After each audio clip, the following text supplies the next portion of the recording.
Hello and welcome to another episode of Intune.training, the place to learn how to use Microsoft Intune, the Steve and Adam show with Ben. Ben, Steve, what's going on, boys? Not much. Oh dear, as soon as we've hit record, some weird things are going on in my house, so I apologize if you hear some strange noises. They're not from me, but they are from a bathroom in my house.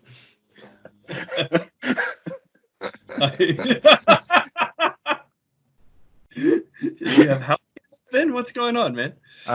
Getting some repairs done. Oh, fair But I enough. thought you had a brand new house. Yeah, defect repairs. Oh, okay. You heard about those, right? Yeah. Sweet. You only worry about the big things, not the little things. Exactly. Don't sweat the little things. It's life lessons. Yeah. So we're not here to talk about construction. What are we here to talk about, boys? We're here to give instruction. We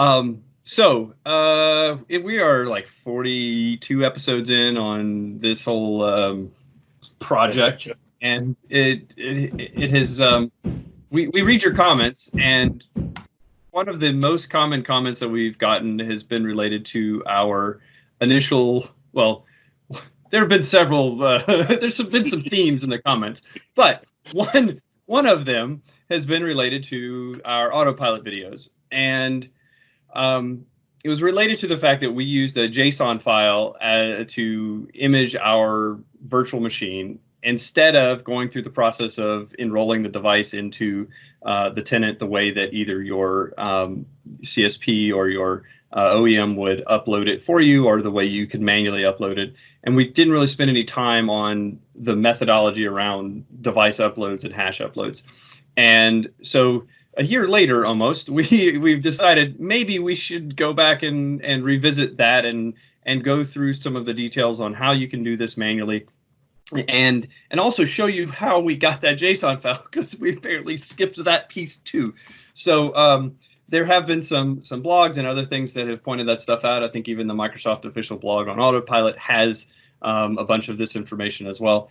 But we said, hey, let's go ahead and spend a little bit of time doing all things Autopilot. And so we're going to spend the next however long poking at Autopilot and just seeing how many things we can successfully make happen. But a lot of the stuff might fail because, as we've proven, we haven't really prepped a ton for it. We're just gonna hope it works, because I mean, honestly, Autopilot is it either works or doesn't work a lot of times here. So we're gonna give you that full world taste of getting Autopilot to work and seeing how that goes.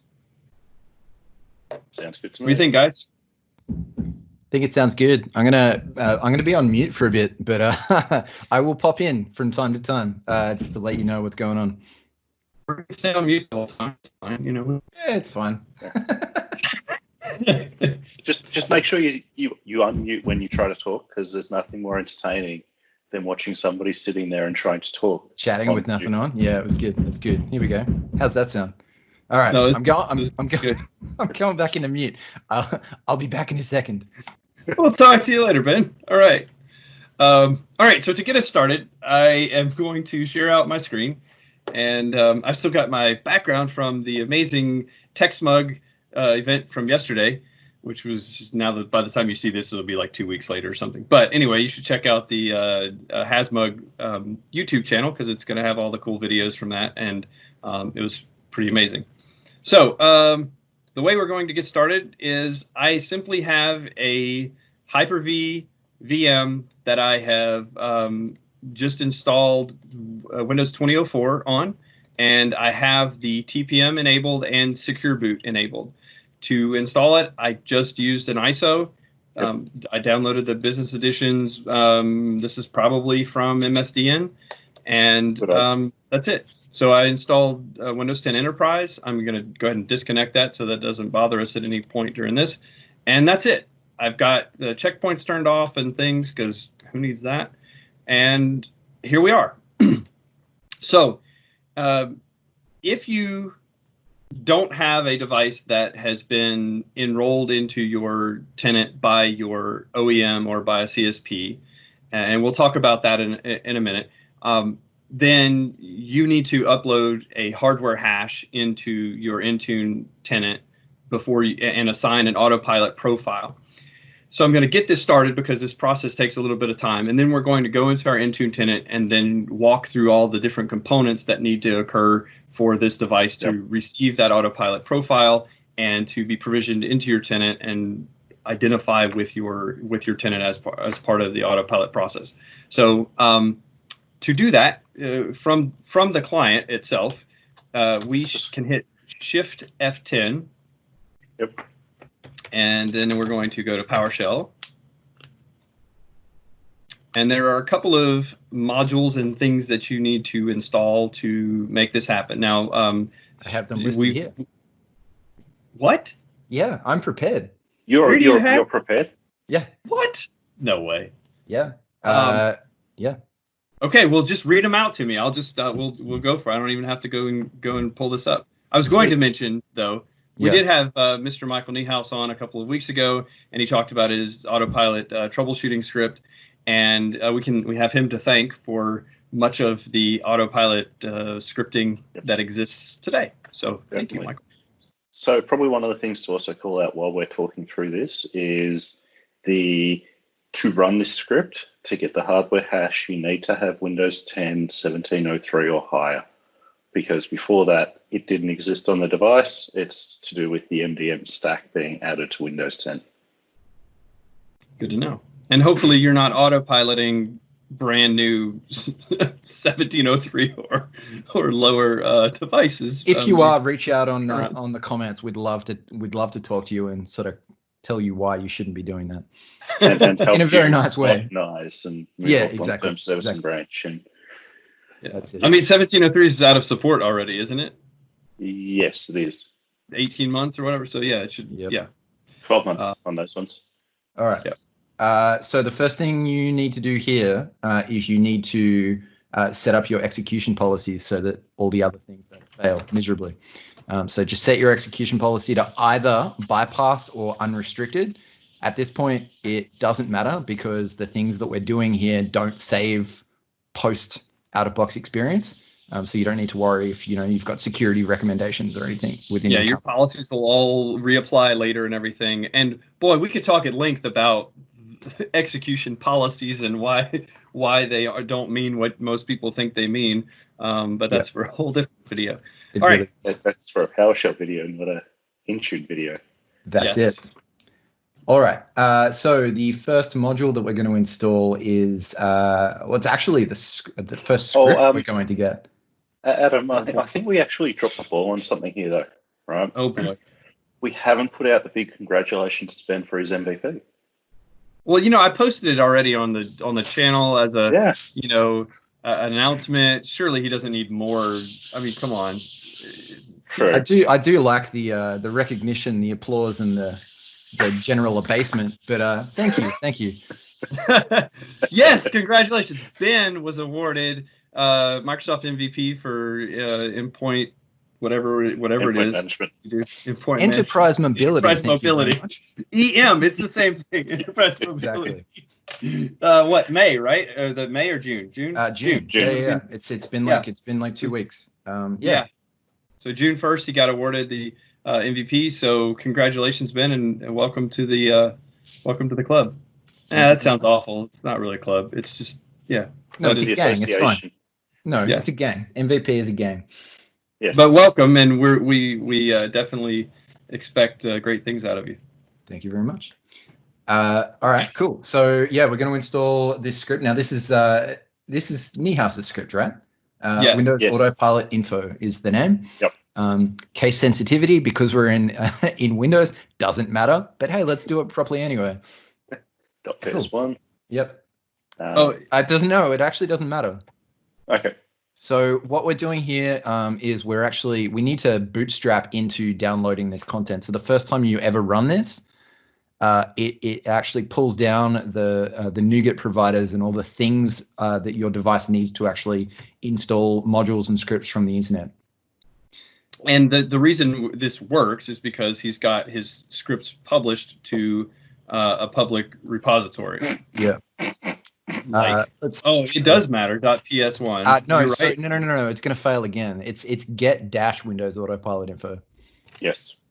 It's not install script. No, it's no. scripts. The name of it is get dash. Yeah. So you don't need the .ps1. How did you leave that important information off? I think you said it. You started typing before I started talking. Fair enough. Yeah. Okay, so he's got this published, I think, to the PowerShell gallery. Yeah, it did work. How about that? Now, there is another module that I generally install, but I'm wondering whether now that he's got, now that we actually have file dependencies and module dependencies in the gallery, I don't know whether it's actually going to need it or not. We may as well just check. Can you do a get module and then just type in microsoft.graph.intune? That's not needed for this script. And then, yeah. Okay. Oh, it's not needed. It'll be used for the next scripts. Okay. It's only, so the Microsoft Graph Intune is only used if you're going to use PowerShell to upload the script. Oh, okay. So we're not PowerShell to do stuff on Intune or download the JSON blob, which we'll talk about later. Sweet. Okay, that's fine. Let's. We may do all of those things, but yeah, for right now. Cool. Well, so, okay. Just so remember this point. Piece. Yeah. So remember this point, and we'll get back to why this module is important. Yep. Okay. So then. Yep. Windows Autopilot info. It should autocomplete if you start typing it, and then tab. There we go. So let's just run it without any parameters after it added to start with. Yeah, the way you shouldn't do it. Yes, that's right. And the reason why I was just wanting to do this is to show that the output is that hardware hash. If we were to do format line or FL star, you'll see everything there. Yeah. So you got the hardware hash, device serial number, and Windows product ID. Let's do a get help on the PowerShell script, Adam, just so we can see what the options are for get dash help. Oh, you don't have to do get help. I didn't realize it's that. an alias. Yeah. Yeah. Wow. All those times typing get dash help. Seriously? Like once or twice in your entire life? Yeah. Steven, I think I took a PowerShell class with Don Jones like 15 years ago, and that was the one thing that we learned first was here's how you get help, and you don't get help, just get help. dash help. Yeah. Okay. I'm pretty sure that's going to be my next T-shirt. Name. We can do an output file, and hey, the group tag one is actually really cool. We can talk about that later. So it's the partner one. It is, yeah. So let's just do the basics. Okay. Yep. So if we give it a name, what is the name going to give us? What does that do for us? The name is just the file that we're going to save it to. No, it's not. No? Name is what goes onto the device when you put it into Intune. So when you like the import device name. I believe so. Okay. Which only works if you're doing Autopilot Azure AD join, not hybrid join, because hybrid doesn't support custom names. Yep. Okay, so we'll just name this one Intune Training Adam, because you should always put usernames. Yeah, exactly. This is very my AP5 and you should always use naming conventions for your devices as well. Naming conventions are bad. Don't use them. I didn't say that out loud. Through all of this previously. Just make sure that you provide a unique name for your device so that you care about it greatly and you don't. You don't. So the important thing to note is the dash name is not required. So you don't need to use it if you don't want to. We preach against doing custom names. Let's just do this. So here we go. Cool. All right.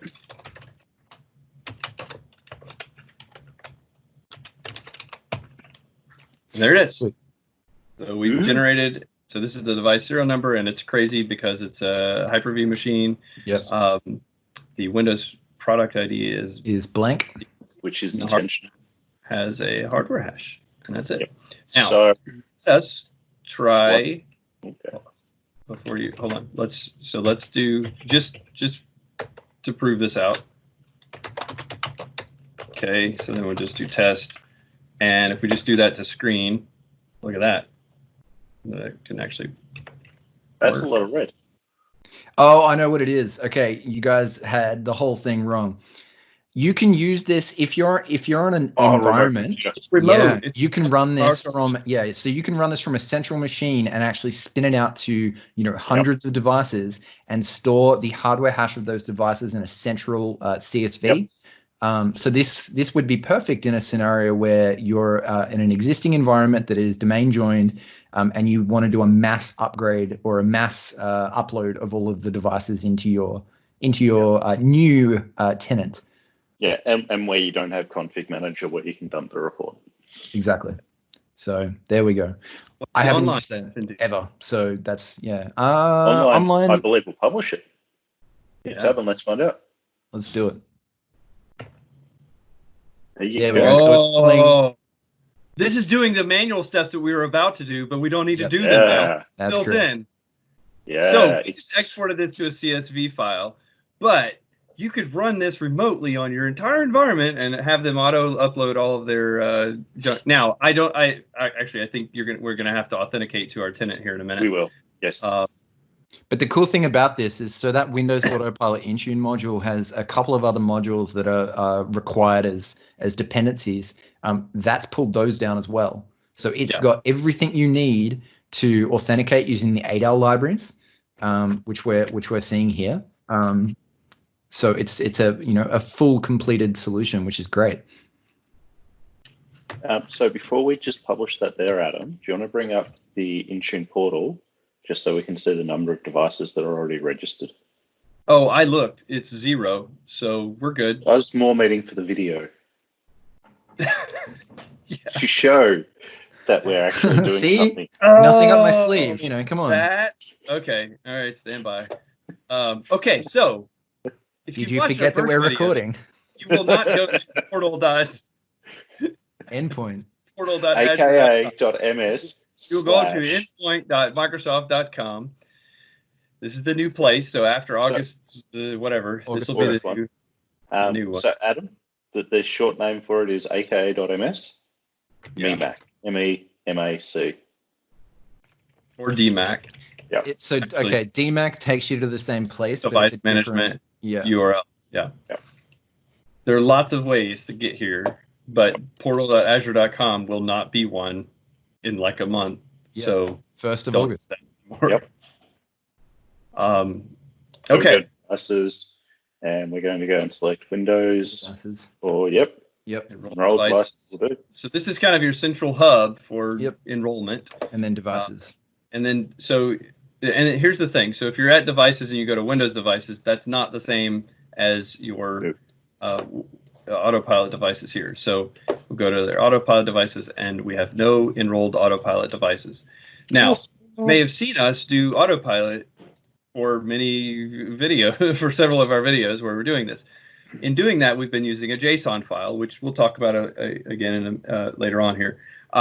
So we do have devices that have been uploaded and enrolled in our tenant, clearly not compliant in any way. But we should probably do a cleanup one day. But part of this is because none of our devices have a profile assigned to them to then re-enroll them. So if we were to reset any of our devices that we've previously enrolled, will not re-enroll. They will not re-enroll because we do not have them imported. So we'll get into that in a little bit, but just we'll finish the sign-off process. Know that there are no devices uploaded into our tenant at this time. Okay, so what's happening is that it's using the Intune graph to upload that hardware hash that you saw in the beginning. And this used to take forever to do.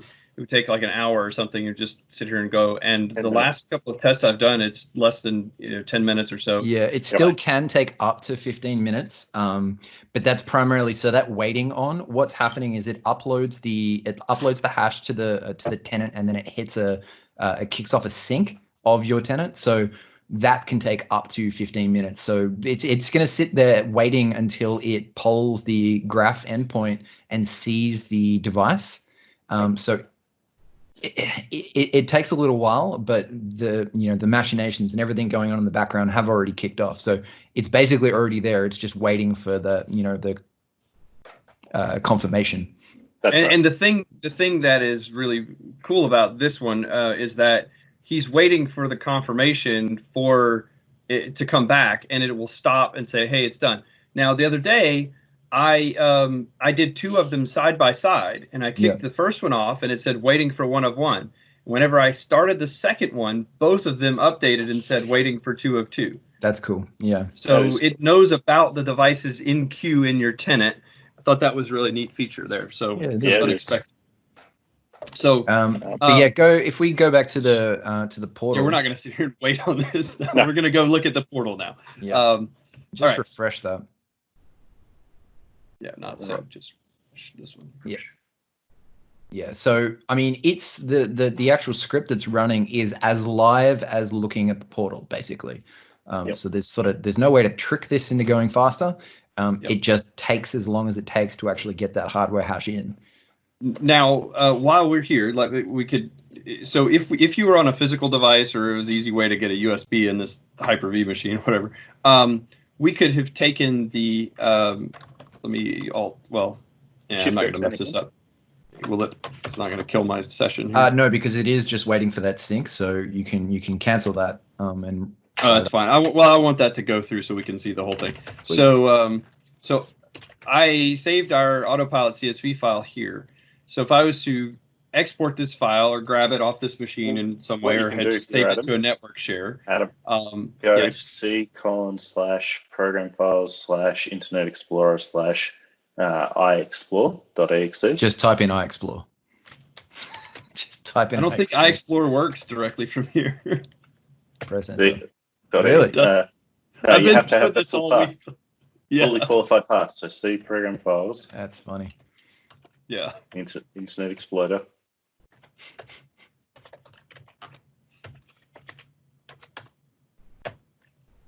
And this is where we can actually pop up the web browser and import that manually by going to, what's the address, guys?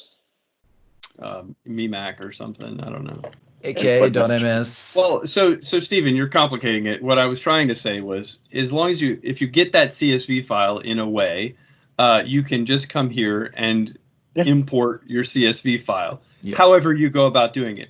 This is the quick and dirty go. Yeah, don't need a USB. Just go and upload it directly. So you can go to endpoint.microsoft.com or AK. I'll just do the AKA. I can't type.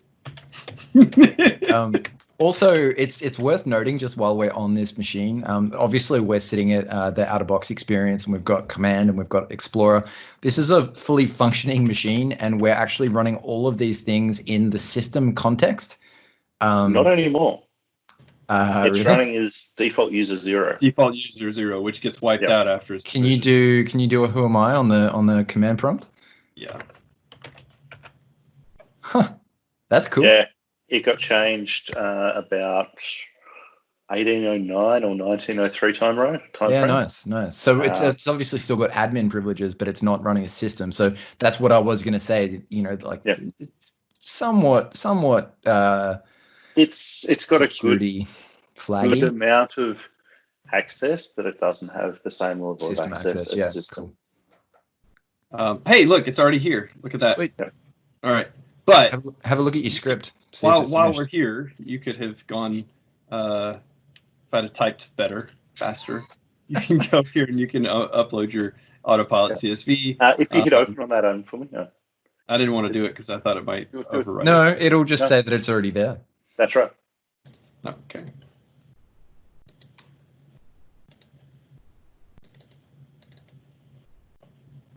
And just hit import, yeah.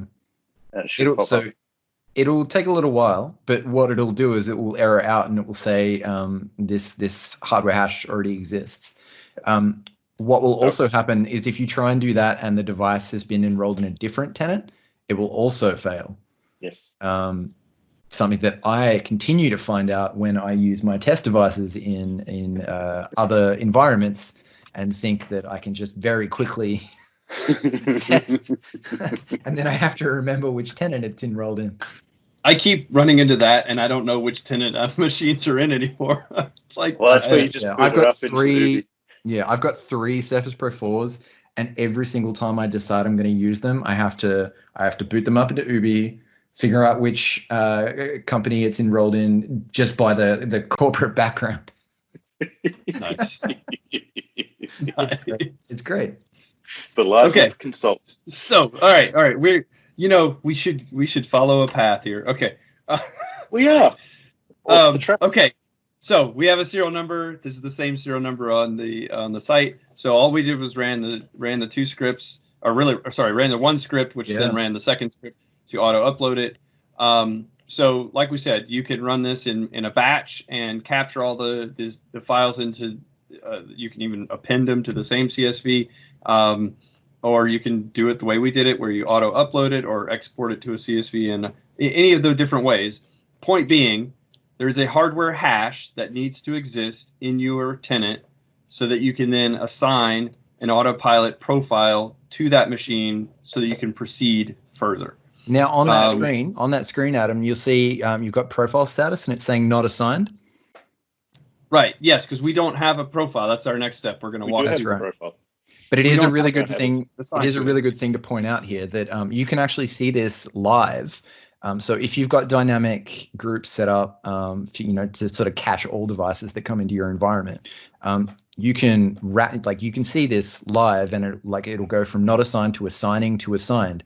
And once it's changed to assigned, it's good to kick off an autopilot. Well, that's perfect. So in our early video, we created this dynamic group, Autopilot Enrolled, and this is based on the query, the dynamic membership rule using the ZTD ID. So the ZTD ID is a special thing that essentially says this device, we've got, I don't know, it's enrolled, ready for, what is this? What is the, I don't know. It's a special tag that comes in on that device as the hash is uploaded, right? The ZTD ID is basically the ID that's used for zero touch deployment, ZTD identifier. So a device whose hardware hash has been uploaded will contain the ZTD ID, and therefore it will appear in this group. So at this point, this machine hopefully should be in eventually. Yeah, so that's another thing. That's another thing to just call out on this. Dynamic groups aren't immediate, so they poll. That I don't know how long that takes, but this is not a thing that you set up your dynamic groups and every single time you make a change, it's going to be like a rapid deployment. You need to wait and you need to monitor that device value to make sure that it's set to assigned. Yep. And what you'll see in here is you won't see the computer name. You'll see a serial number of any device that's been registered. So if you go back to except if you change the name of it, if you give it a host name before you've actually rolled it out, it will change it and it will appear here. So if you go back to where you were, Adam, for me, there's a couple of other things that we just want to talk through here. So if we select that device and hit the exit there top for me. Look at that. It actually, so that's neat. So that it is there. It is in our dynamic group. No, that's not so it. this is not the same as that, but it is associated. Because I've previously registered this device, so it was in Azure AD before is probably what happened. Yeah. It's picking the old host name. Cool. So Adam, if I can get you to go back to the portal and just close the blade on the right-hand side for me. Yep. And then see the three dots at the end. And you still have why can you unassign a user? Well, you can't at the moment. So there's assign user up the top. Yeah. Because we've checked the box. And now we can add Adam and hit select. And what you'll see is they'll have user-friendly name of Adam. All right, so if we hit save on that, and now if we go back to the VM, and we're going to restart the computer, so shut down. What we don't have an Autopilot profile associated with it yet. It's a sign. We do, no, I checked. We don't have the profiles configured to auto assign to devices. No, because this was. If you guys will stop talking for a second, I'll tell you what we're going to do. No, we're going to walk through creating a new profile. This is so much more fun winding you up. No, we're going to create a new profile. Okay. No, so this was our original one that we created. Yep. And it should not be configured. I don't believe it's set. Oh, That's not assigned. No, it says convert all targeted, but we don't have it assigned to our Autopilot dynamic group. registered devices, the dynamic devices. That's so weird. since we're going to kind of start over, I figured let's create a new profile. Let's do it. This is it's really annoyed Intune policy. What? It's all good.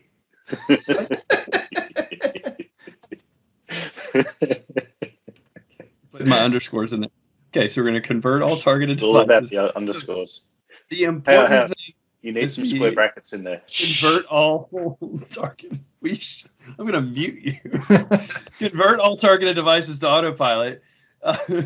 This means that the group later that we assign to this profile, any devices in that group will automatically get targeted with this Autopilot assignment.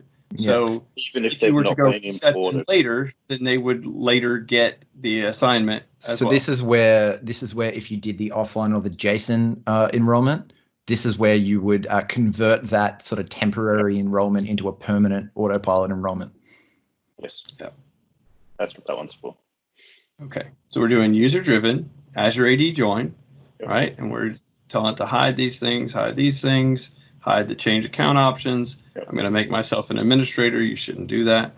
Don't make yourself an administrator because you're a global admin. So you're an admin that's already. Right. Yeah. Admin. Plus, we've got the other setting in Azure to auto pass and all that stuff. Okay, so no white glove. We're going to set my language so that we don't have to deal with that junk. And we're going to automatically configure the keyboard to yes. And we don't want to apply a device naming template because we don't want that. And then we want to include a group. And this is going to Autopilot enrolled devices. What? And then you just said all users, Steve. So sassy. I can't believe Steve, I said there all are people users. that are going to follow these instructions to the letter, and they will have heard you say this, and they trust you. Also, more importantly, there are people that are doing that, and they don't understand how bad all users is. All users is not just all users in your tenant. It's all your guest users as well. Guest users. It is system accounts. It is service accounts. It's everything. It's bad. Don't use all users. Okay, so now we don't use all devices either. Just don't use all devices. Yeah. Okay, so now the profile status is not assigned, but if we go and hit sync on this. Yep, sync and then refresh. Again, this can take upwards of 15 minutes because that sync policy it takes as long as it takes. There's sort of no way to speed this up. Now in here, they're using that Windows Autopilot Intune module that got installed here, this Windows Autopilot Intune. You can actually check on the status of the enrollment of the device. Yeah. Did you know that? I did. Dash module. Dash module. I got it. It's like we've already spoken about this. You should be able to auto-complete that bad boy too. Mm-hmm. You know what? I'm trying to practice my typing right now. All right, leave me alone. We'll just sit in the peanut gallery. It's all good. No time like the present. Okay, so here are all the things that you can get. So we can do the get Autopilot Profile or get Autopilot Profile assigned device. So I want to say that this one's probably going to be the one. Let's see if we get away with that one. No. You still need to put in the Autopilot Profile ID. Yeah, I don't know what these do. Dash all? Well, that's where you go get Autopilot Profile first. Look at this. You can create a profile from here even. Yep. And invoke the sync, which I know it's doing. doing. All of the commandlets in this module are just using the Graph API, which is really cool. Except for the Boolean to string. Sure. Sure. Oh, look, this one, you can even get our Autopilot configuration to JSON right here while we're here. Is that using Graph too? We'll come back and do that. The helper tasks probably aren't using Graph, Stephen. Anyway, you guys keep talking, and that's not what I wanted. Where's the... Just Oh, you can't copy. You can't copy out of there. Yeah. We're gonna Bing it,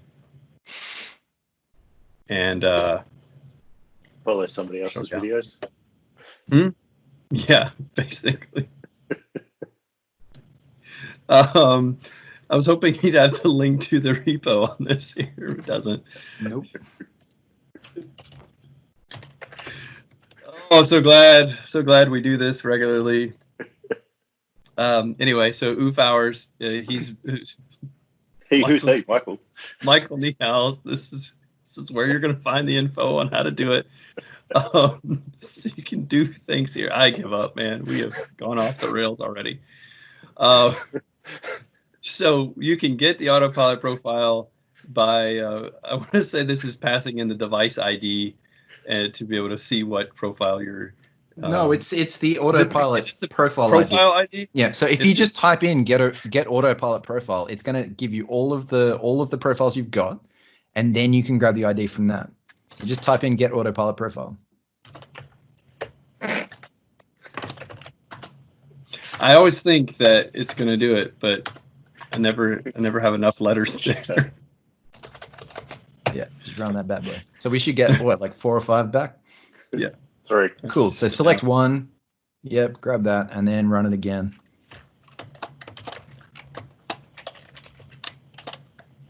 We want to do the assigned Profile.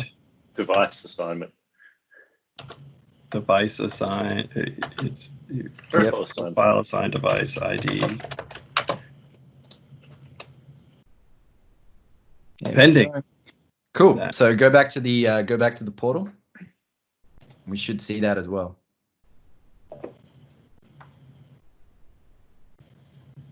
Updating. Nope. Updating. Same deal. So at this point, it's the dynamic group is flagged. It's picked up that there's a device. It's enrolled it. It's now going through the process to apply that Autopilot profile to the device. So we cannot enroll the device until that status changes to assigned or completed. I don't know what it's going to show in the actual commandlet. It'll say assigned. Yep. Yeah, cool. So here's the thing. So in our previous videos, the reason we didn't do this is you can see it takes a while. Now, if we had already had the profile built and assigned, it would have done it while we were goofing off there. It would probably had already taken care of it for us. Yeah. But we wanted to show the us Adam learning how to type, basically.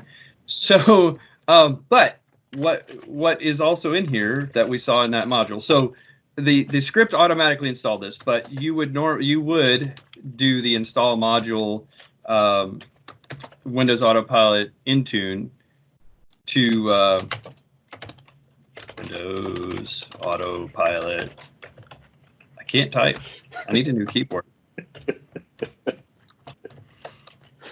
It's not the keyboard. Right? No. So Maybe you import skip it. install module Windows Autopilot Intune. You would do connect MS Graph, but we're already connected. Yeah. Okay, so it's probably going to just take care of that. Yeah. Otherwise, it would prompt you right here. And then you can do the get Autopilot JSON, convert to JSON. Shit. Never going to get there. What was the command? Here it is. Convert Autopilot configuration to JSON. You need That's to- the one. I knew it was get. It's not. I always just pull up the web page and just copy and paste. So off. hey, I've actually let's do this, but I want to show show off a thing that I do as well because I never remember this stuff either. So let's go through this. But you need to get it first, Adam. You can't convert it until you get it. We've got it. Okay, so the profile is We know the profile ID CSV. already. Oh, you can actually do it straight from that. That's the point. Yes. What do you think we're doing? Yes. We know the profile because that's what we got. I know it's hard to follow at this point. That's that. Yeah. That's the profile. That's what we want to get. You probably do have to get it. Let's try the get commands again here. Oh, actually, you probably don't because all you're doing with the convert is. Let's try it. Here it is. Get Autopilot profile. And then pipe it into convert. That's right. You know, if you just looked at your script that does this automatically, you'd I've got it probably open. I just want to see what happens. Oh no, I normally do the pipe. I want to see what happens if you just do the convert with the ID. It'll say that it doesn't have anything. There Doesn't was have no it. ID flag. You have to give it a profile. Yeah, it was. Yeah, whatever. Let's just do it this way. Get Autopilot Profile, convert. That's not Nope, it. that's not it.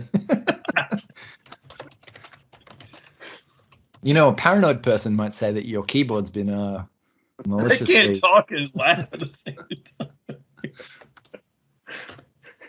time. What is this? It's right here. God. Convert to. Convert to.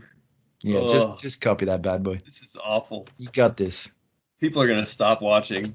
You know, It's if been they've a- watched this far, like, Oh, come on. fine. Good on him. There it is.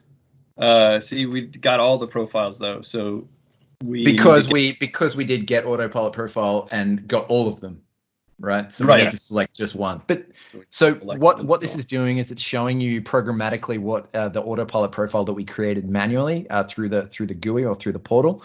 This is what it looks like in the back end, and this is all we need. So this is the sort of the offline join solution that we would do. If we were enrolling a device that was, say, from Windows 7 that didn't have the ability to get the hardware hash, this is how we can get a device onto the environment in a quick way. Okay, so we have to give it an ID. So we're going to go back up to our ID. Yep. It's way up here somewhere. Autopilot V2. Okay, so I wasn't sure, but this is the same as the ZTD ID correlation ID. It looks like here. There it is. Yeah. So that's your ID. If you were to just do get auto and you had more than one, that's the same as that. Okay, and then we can do the convert to dash. Yeah, what is it? Autopilot JSON. Yep. There it is. Okay, and then you can pass that, or you can do an out file, right? To C drive. What's the path? The full path is the provision. Yeah, C drive, Windows, provision. We don't actually want to put it there, but this is what we would do. Yeah. Windows provisioning. Yeah. Is it System 32 or just provisioning? No, it's just provisioning, I believe. Does it autocomplete? It's just provisioning. Yeah. And then autopilot. Yep. And then it's This is very important.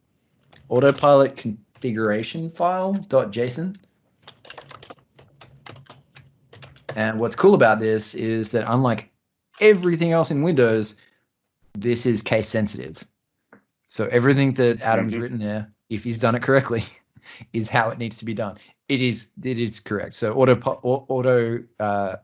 autopilot configuration file. Yeah. Lowercase, yeah. So here's a neat thing. Autopilot is not camel case, just in general. It's yeah. And you also need to put encoding. Oh, that's right. Remember, Ben, to ask encoding is very important. Now, it is. Now, this is an important one. This actually came up. Someone hit me up on Twitter. If you open this file in Notepad, it's not going to look like it's encoded to ASCII because UTF-8. Because ASCII is a subset of the UTF-8 encoding language, and Notepad is, one of the oldest executables in the Microsoft stack. So it's not anymore. Yeah. It's out of the store for business. Sweet. Okay, that's great. Anyway, it still doesn't read the subset encoding. So just know that if you output it using the encoding flag of ASCII, it will be encoded correctly. You don't need to question that. Yep. Okay, so before we kind of said I don't want to run that because we actually want the profile to apply. Yeah. So Okay, so before we proceed, if you chose to do the JSON file versus doing the uploading the hardware hash, you would have simply followed these last bit of steps, which is just the install module, connect graph, and then run this string of stuff. to export the JSON file to this location. Now, you could do this on another computer and just have this JSON file. There's nothing unique to this device about this JSON file. It is unique to your tenant and to the profile that you selected. So say you could save that file off and then just put a USB drive in, or with a script or whatever, provisioning package even. That's how folks do this. And copy the file to this location, and it will immediately, you can immediately proceed with the autopilot process. The other alternative is to upload the hardware hash like we're doing, and you wait for it to get enrolled and all that sort of stuff. So we're trying to show you both scenarios. For all the demos and things that we've been doing, we've been using a JSON file because it's quick. We have the JSON, we provision a VM, drop that file on there, and immediately can autopilot. We don't have to wait for for the hardware hash to sync. So we're trying to show you both scenarios here. It's also fair to say, Adam, that this autopilot config file.json is kind of as important as your, say, like a root CA certificate. Do not hand this out. Don't hand it out. It is obviously, if you have your environment set up to just allow all devices or allow some devices or whatever, with this, there is a chance that what will happen is that someone will be able to get to the point where the Ubi asks, it's the corporate welcome screen. They still need to know how to log in with a user account, so it's still secure. But it is fair to say that this is a potential security threat or a vector, and you just need to be aware that this shouldn't get into the wrong hands. Yeah, and I had to authenticate to the tenant. With all of this, I had to do as an Intune administrator, even to get this far. Do any of the stuff that we've done so far. Yeah. So this is not something that an end user can do. This is not, unless you've given them Intune admin rights. But once you have this file created, that's keys to the kingdom, at least to the beginning, to get you to the gate. And then you it allows you to rapidly deploy devices or enroll devices. This is kind of the meat of what the Intune USB Creator module uses. To sort of rapidly build those offline deployable USB devices. It's really good. It's just worth noting that there's a potential security threat there. That's really all we need to say about it.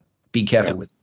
It's also there for reprovisioning your legacy computers into into Intune. As part of the whole out-of-box experience.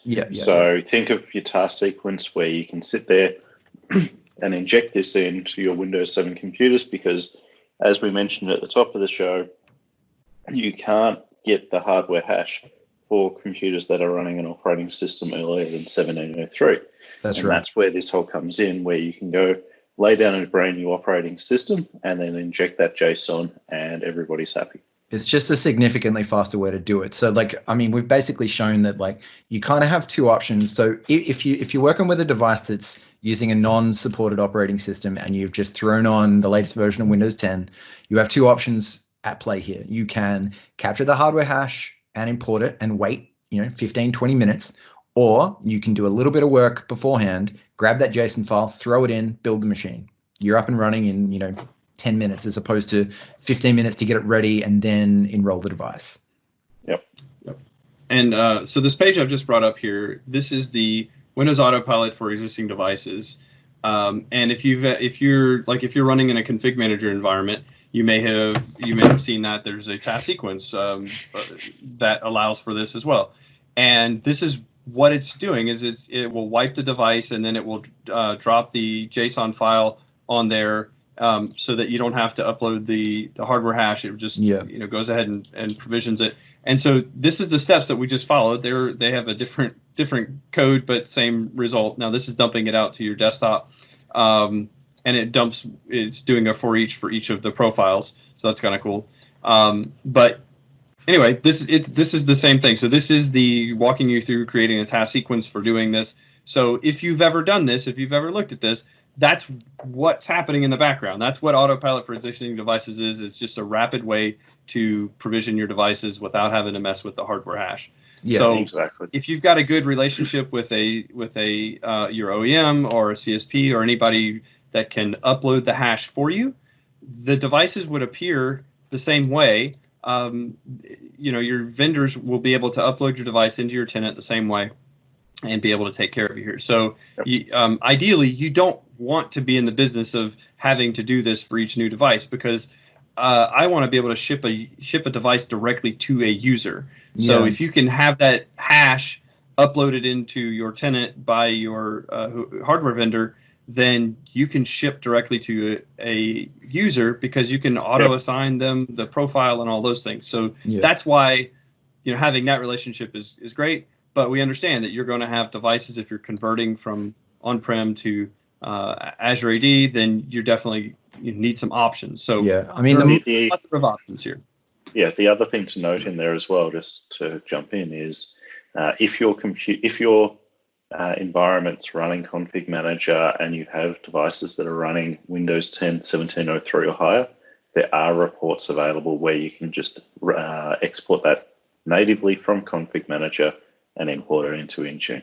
Yeah, but the big flag there is that it needs to be the correct version of Win 10. Yes. Yeah. And the other thing to note as well is if you're running some hardware models or hardware manufacturers that use trailing zeros in their serial numbers, don't open the CSV in Excel, because it will remove those trailing zeros. Or it'll remove the zeros from the tries to format it for you. Yes, it's trying to be polite. And it will cause issues when you import it, because Microsoft won't be able to find that device. That's it. Yeah, just do it all in Notepad. Notepad's your friend. Right, so okay. Let's restart that VM and see what we've got on the UI. Yeah. Well, so that was going to be my question for you before we do it. So we've done all the steps. Is it a requirement to restart at this point, since we haven't gone beyond this point? You know what? Okay, so I've been testing this all the last 2 weeks, and I just keep hitting hitting yes here. And so Adam, because you set your autopilot policy to do all the shiny stuff like picking the region and keyboard and stuff, you're not going to pick up any of that stuff because the policy is not applied. Yep. So that's why rebooting is a good thing. But yes, you potentially right now you could just step through this, and when it gets an internet connection after it does the keyboard and language. Did you just open PowerShell to restart the computer? He did. Sweet. Okay, that's great. I got that one right. No.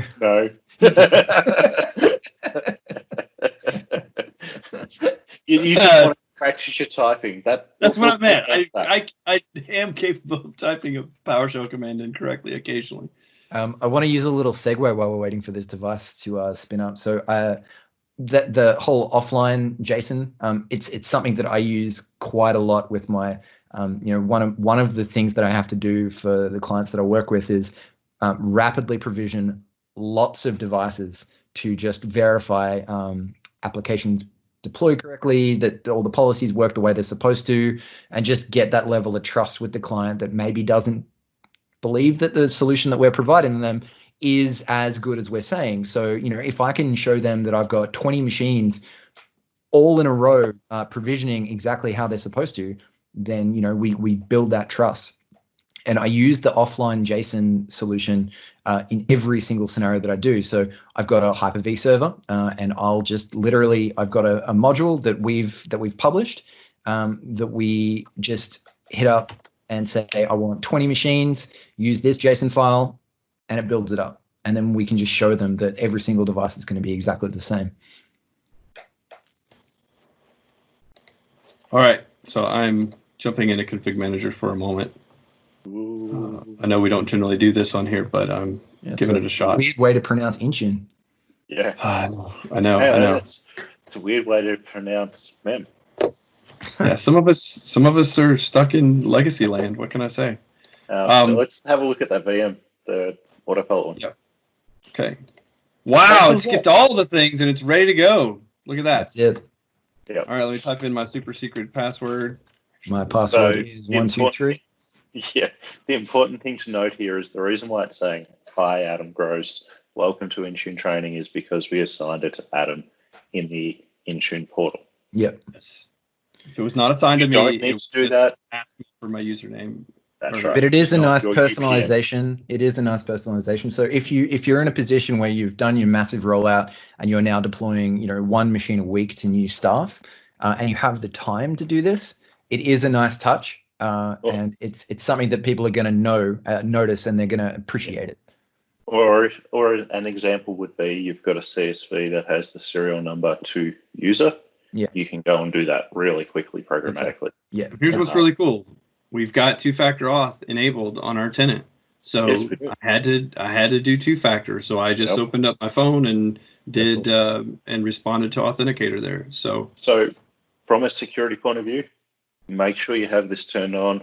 You're going to have a bit of pushback from the business, but from a security point of view, if you don't have that turned on, there's nothing stopping a nefarious actor from getting a username and password on your tenant, signing into any Windows computer, and then they've got not just a computer running Adam's account in this example, but they also get all of your super secret corporate applications and configurations and VPN configurations And certificates. I mean, so literally you're giving them the keys to your tenant. Here is a legitimate conversation that I had this past week. So if we were having a discussion about whether or not to allow a hardware vendor to be to give them access. So they have to send you a request as an OEM to be added as a partner on your tenant. And depending on what type of partner they are, you can grant them certain access. So like for a CSP, you can grant them admin level access to your tenant if you wanted to allow them to do things for you in your tenant. So for a hardware vendor, for an OEM, you simply are granting them rights to upload a hardware hash into your tenant on your behalf. That's it. That's correct.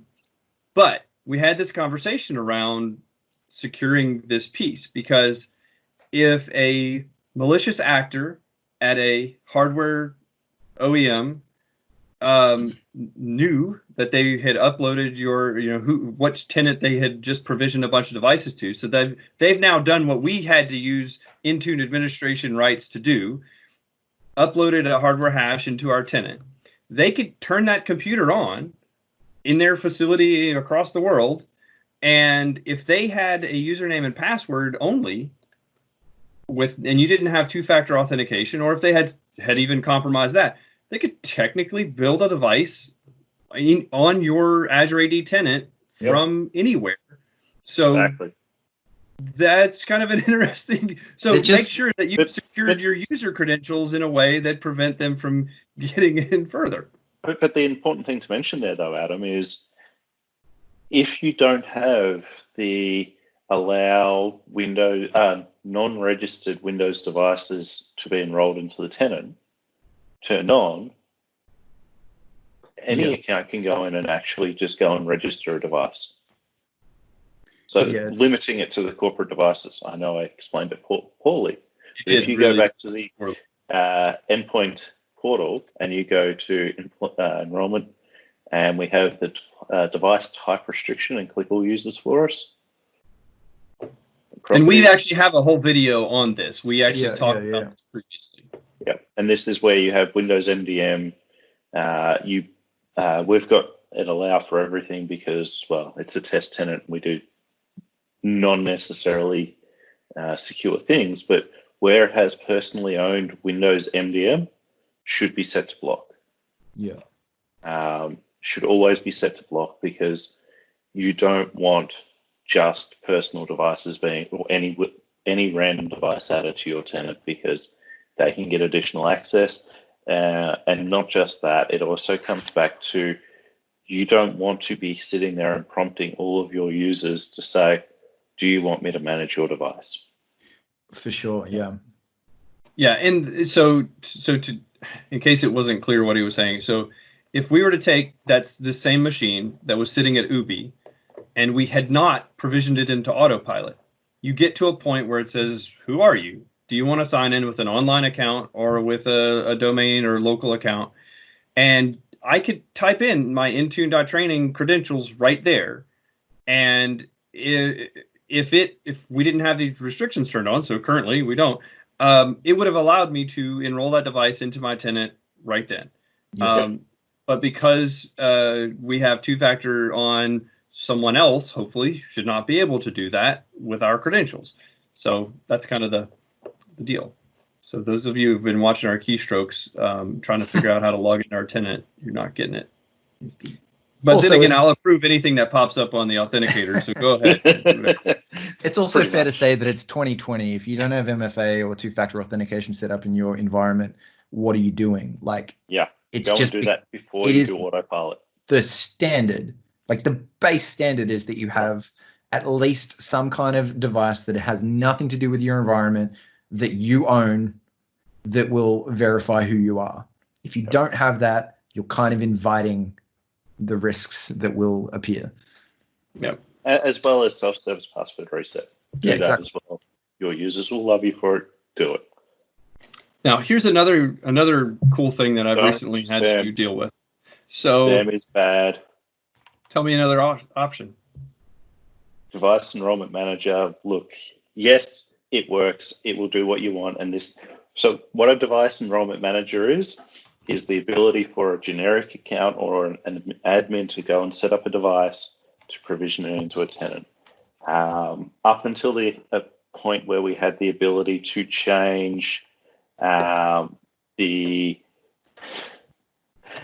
until the moment we had the ability to change the primary user of that device, it was crap. It caused a whole heap of problems, and Ben and I both have experienced environments where DEM has been used badly, and you ended up with 200 devices all registered to the same primary user. Okay, it just fair enough. I mean, so that was back when you couldn't reassign users and all that sort of stuff.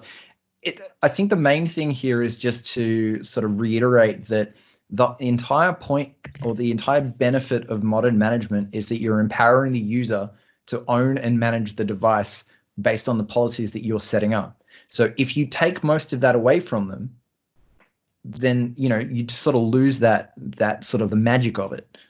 I would agree with you there. So where I was headed with this, you guys, if you're doing copious amounts of testing and building, add your account here so that you don't get locked out trying to build yet the 15th machine or 16th machine. So come in here. This is a thing.